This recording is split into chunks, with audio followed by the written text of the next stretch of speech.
பயங்கர பிசினஸ் ஸ்ட்ராட்டஜின்னு சொல்லுவோம். சரியா? அடுத்தது அனாலிசிஸ். இதுல என்ன ட்ரெண்ட் அனாலிசிஸ்? இப்போ நீங்க ஒரு 7 இயர்ஸ்க்கு முன்னாடி பாத்தீங்க அப்படின்னா எங்க ஸ்ட்ரீட்ல ஒரு 2 பேர் வந்து ஒரு புக்லெட் மாதிரி கொடுத்தாங்க. புக்லெட் மாதிரி கொடுத்தாங்கன்னா அதுல என்ன இருந்துச்சு அப்படின்னா நம்ம மந்த்லி ப்ரொவிஷன்ஸ் வாங்குவோம் இல்லையா, soap, powder, shampoo, oil, food items என்னென்னலாம் வாங்குறோமோ அது எல்லாமே இருந்துச்சு.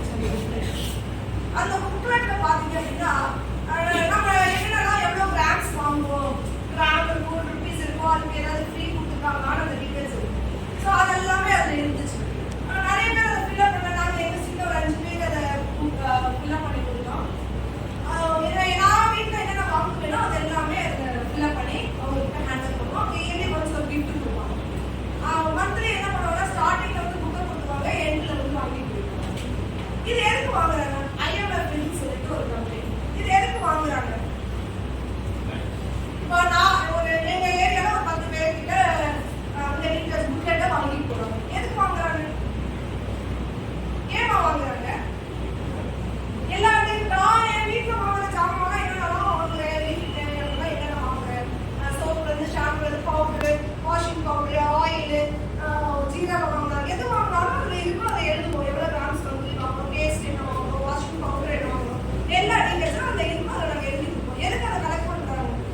அந்த வெப்சைட் அதனால என்ன லாபம் இருக்கு? இதெல்லாம் ப்ராக்டிக்கலாக நீங்கள் தெரிஞ்சுக்க வேண்டிய விஷயம். இந்த விஷயம் நீங்கள் நல்லா ஞாபகம் வச்சுக்கோங்க. இது மாதிரி நம்ம வந்து ஒருத்தர் வேலைக்கு போகிறத விட இந்த மாதிரிலாம் பண்ணணும் அப்படின்னா நம்ம நல்லா இன்கம் இருக்கும். இதில் பார்த்தீங்கன்னு வச்சுக்கோங்களேன், என்ன பண்ணுவாங்க அப்படின்னா இப்போ கோல்கேட் ஒரு எங்கள் ஸ்ட்ரீட்டில் ஒரு 10 பேர்னா ஒரு 10 ஸ்ட்ரீட்டில் இருந்தால் எவ்வளோ பேர் வந்துருப்பாங்க? 100 பேர் வச்சுருக்காங்க. 100 பேர் வருவாங்க இல்லையா? இந்த 100 பேர்கிட்ட எடுத்த சர்வேல இருந்து பேஸ்ட் எவ்வளோ பேர், என்ன பேஸ்ட் யூஸ் பண்ணுறாங்க, கோல்கேட்னு நேம் எடுத்துக்கலாம். கோல்கேட் 100 பேர் எத்தனை பேர் கோல்கேட், எத்தனை பேர் சென்சோடைட் யூஸ் பண்ணுறாங்க, எத்தனை பேர் க்ளோஸ்அப் யூஸ் பண்ணுறாங்க, இந்த டீட்டெயிலை எடுத்து அந்த கம்பெனிக்கு, கோல்கேட் கம்பெனிக்கு நான் எடுத்த சர்வேல இவ்வளோ பேர் தான், ஒரு 25 பேர் தான் கோல்கேட், 100 பேர் அப்படின்னா 25 பேர் தான் கோல்கேட் யூஸ் பண்ணுறாங்கன்னா உங்களோட ப்ராடக்டை 25 பேர் தான் யூஸ் பண்ணுறாங்க. டேட்டாவை அவங்க கிட்ட கொடுத்துருவோம். காசு ஆகிப்போம். ஏன்னா அந்த கம்பெனி ஒவ்வொரு இடத்துலையும் சர்வே பண்ண முடியலன்றதுனால இந்த கம்பெனி கிட்ட டேட்டா கிடைக்கும். நிறைய பேருக்கு ஃபோன் வரும் தெரியுமா, யாருமே தெரியாது, லோன் கேட்பாங்க, லோன் வாங்கிக்கணும். ஏன்னா நம்மளோட டேட்டாஸ் எப்படி எடுத்துக்கிறாங்களோ அதே மாதிரி டீட்டெயில்ஸ் எல்லாம் எடுத்து அந்தந்த கன்சல்ட் பிராண்டுக்கு அனுப்பிச்சு அந்த காசாக பண்ணுவோம். சரியா? ஸோ அப்படி அந்த மாதிரி எடுக்கிற அனாலிசிஸ் தான் ட்ரெண்ட் அனாலிசிஸ். அடுத்தது பார்த்தீங்கன்னா ரிசோர்ஸ். நமக்கு ரிசோர்ஸ் எங்கேருந்து வரும்? நான் ஒரு கன்சல்ட் வந்துட்டு ஆரம்பிக்கிறேன் அப்படின்னா எனக்கு மணிலாம் எங்கேருந்து வரும்?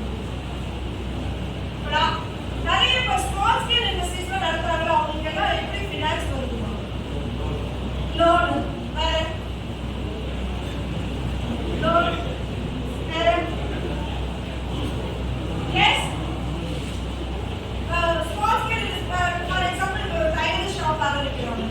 டைலரிங் ஷாப் ஆரம்பிக்கிறதுக்கு எப்படி அவங்களுக்கு ஃபினான்ஸ் கிடைக்கும்? எஸ் ஒன்று லோன் பண்ணிக்கலாம், இல்லை அப்படின்னா பார்ட்னர்ஸை சேர்த்துக்கலாம் இல்லையா? நான் ஒரு 1 lakh எனக்கு தேவை, எங்க 60,000 தேவை, என் ஃப்ரெண்ட்ஸ் யாராவது சேர்க்கும். ஸோ ஒரு ரிசோர்ஸஸ் நமக்கு என்ன வேணுமோ அதை வெளியிலேருந்து கலெக்ட் பண்ணி ஒரு பிஸ்னஸ் ரன் பண்ணுறது.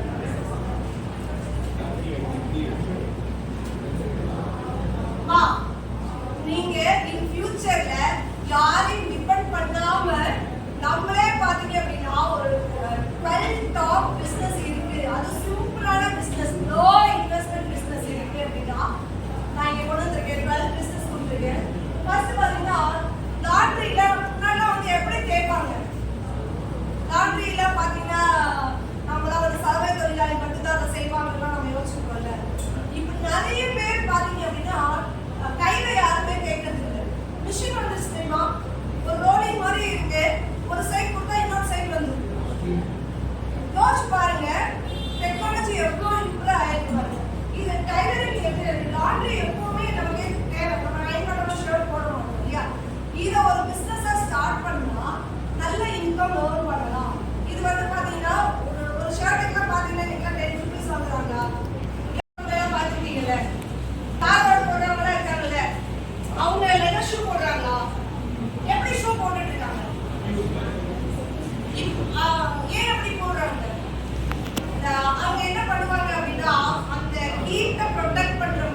அப்படின்னா அந்த ஹீட், அந்த தாரோட ஹீட்டை வந்து ப்ரொடெக்ட் பண்றதுக்கு அந்த மெட்டீரியல் தான் கரெக்டா இருக்கு.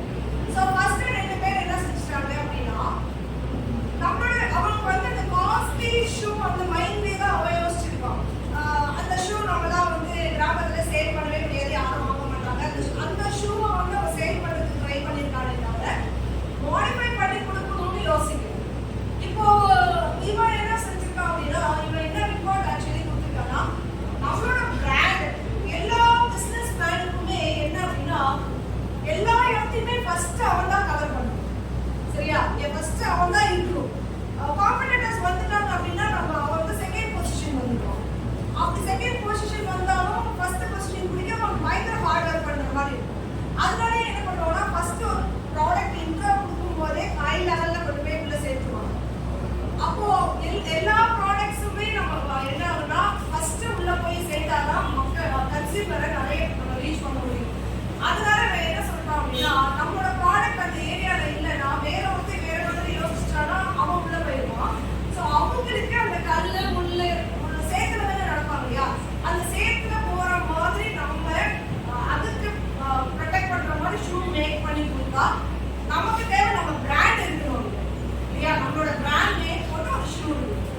அந்த மாதிரி கொடுத்தோம் அப்படின்னா சக்சஸ் ஆகிடும். நம்ம போய் சக்சஸ் ஆகிடலாம், நம்மளோட பிராண்ட் அங்கே கண்டிப்பா இருக்கும் அப்படின்னு சொல்லி அவன் ரிப்போர்ட் கொடுத்துருக்காங்க. அவங்களோட போஸ்டிங் போயிட்டான். எப்பவுமே ஒரு பிசினஸ் மேன் பார்த்தீங்க அப்படின்னா அவங்களோட டார்கெட்டே என்னவா இருக்கும் அப்படின்னா, யாரா இருக்கும்? எல்லா பிசினஸ் மேனுக்கு டார்கெட் யாரு? நம்ம தான், கன்சியூமர் நம்ம தானே இல்லையா? ஸோ ஒரு பிசினஸ் மேன் வந்து என்ன பண்ணுவாங்கன்னா, ஃபர்ஸ்ட் அவங்க மேனுஃபேக்சரிங் பண்றதுக்கான ப்ராடக்ட்ஸை சூஸ் பண்ணுவாங்க. என்ன டிமாண்ட் இருக்குன்றத ஃபர்ஸ்ட் சூஸ் பண்ணுவாங்க. அந்த டிமாண்ட் ஃபார் எக்ஸாம்பிள்